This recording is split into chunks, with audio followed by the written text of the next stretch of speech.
SV6 news కు స్వాగతం. శ్రీ వైకుంఠ ఏకాదశి పర్వదినాన్ని పురస్కరించుకుని సికింద్రాబాద్ కంటోన్మెంట్ నియోజకవర్గంలోని తిరుమలగిరిలో టీచర్స్ కాలనీలో ఉన్న శ్రీ షిరిడి సాయిబాబా దేవాలయంలో కొలువు తీరిన వెంకటేశ్వర స్వామి దర్శనం కోసం స్థానిక ప్రజలు అధిక సంఖ్యలో విచ్చేసి ప్రత్యేక పూజలు చేశారు.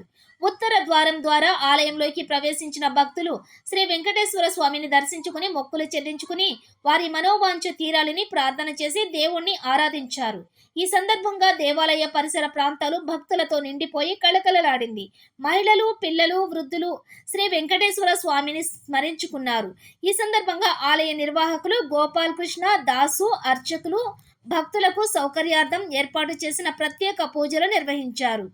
వైకుంఠ ఏకాదశి నాడు ఉత్తర ప్రవేశం ద్వారా భక్తులు భగవంతుని దర్శించుకుంటే సకల పాపాలు తొలగిపోతాయని, ముక్కోటి దేవతలు భూమి మీదకు వచ్చి శ్రీ వెంకటేశ్వర స్వామి వేడుకల్లో పాల్గొంటారని అన్నారు.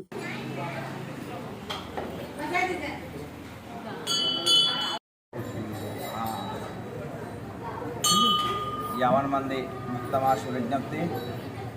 ముందుగా భక్తమాసందరికి కూడా ముక్కోటి ఏకాదశి అనగా వైకుంఠ ఏకాదశి శుభాకాంక్షలు.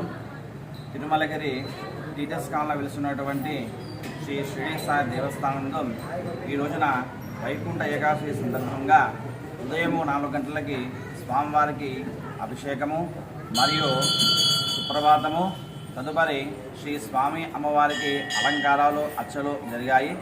అయితే ఈ ధనుర్మాసం సందర్భంగా రోజు కూడా అనగా నిత్యము కూడా నెల రోజులు అనగా సంక్రాంతి వరకు కూడా గోదాదేవి యొక్క విశిష్టత తిరుప్పావే ప్రవచనాలు జరుగుతున్నాయి. కాబట్టి ఎవరైనా కూడా ఎక్కడ ఉన్నా కూడా ఈ స్వామివారిని దర్శించుకున్న ఎడల మీ మనస్సులో ఏవైతే కోరుకున్నాయో అది త్వరగా జరుగుతాయని కోరుకుంటున్నాను.